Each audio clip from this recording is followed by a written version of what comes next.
What started off as a memorial bike ride from downtown to Etobicoke for a cyclist recently killed on city streets quickly turned into a heated exchange between a number of cyclists and a Toronto police officer. And advocates are saying this is yet another incident where they feel that cyclists are being indiscriminately targeted. It was a really unfortunate display of traffic enforcement by the TPS there. Biking lawyer David Shellnut says he and a group of cyclists came together at Matt Cohen Park near Bloor and Spadina on Saturday for a ghost bike ride to honor another cyclist who was fatally struck by a vehicle last month in Etobicoke. They stopped near Kipling and Bermanthorpe, where the collision happened, in order to hold a moment of silence. That's when an officer approached them, telling them that they were in the roadway. As we were getting prepared to leave, I heard sirens and an officer shouting loudly. I approached him to see what was wrong and assure him that if there was a problem, we were on our way and we would get out of there safely. David says he stepped up to try to de-escalate the situation. I just wanted to assure him that everything was finished and the mourners were going to be on their way. He would not listen to a word I said, threatened me with arrest, and then grabbed my bike out of my hands and dropped it on the ground.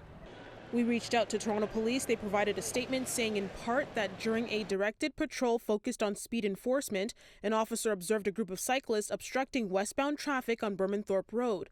They say this forced vehicles to make U-turns into eastbound lanes. They say the cyclist also did not have a permit to block the roadway for a memorial, and the officer intervened and took appropriate measures. They also say there were no arrests or injuries reported in the incident. David says this is just the latest in what he calls anti-cyclist attitudes. Sure, there are some good officers that we work with, but there is a growing trend, a disturbing one, where they get mad at people for confronting them about parking in bike lanes to go to Tim Hortons. They camp out in High Park where there's no incidents of serious injury or death to target and harass cyclists. The 26-year-old woman who was killed was the 6th cyclist-related fatality in the city so far this year, the highest number of cyclists killed in Toronto in the past 5 years. It's a concerning uptick, considering Toronto recording only one cyclist death in 2023.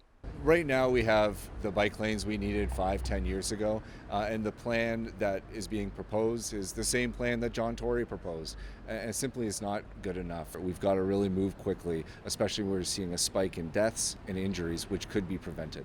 Advocates say while this was an unfortunate incident, it is beyond just being a problem with Toronto police. He says there needs to be an overall change in how people treat others using the road. They're not the enemy.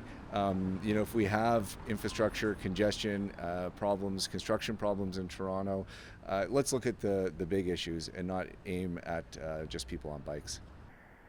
Now, David says he reached out to Toronto Police regarding this incident. He says that they are gathering information. They're also speaking with the person who they say was injured when this confrontation happens. They say they hope to be sending police a complaint soon. In Etobicoke, Afua Baah, City News.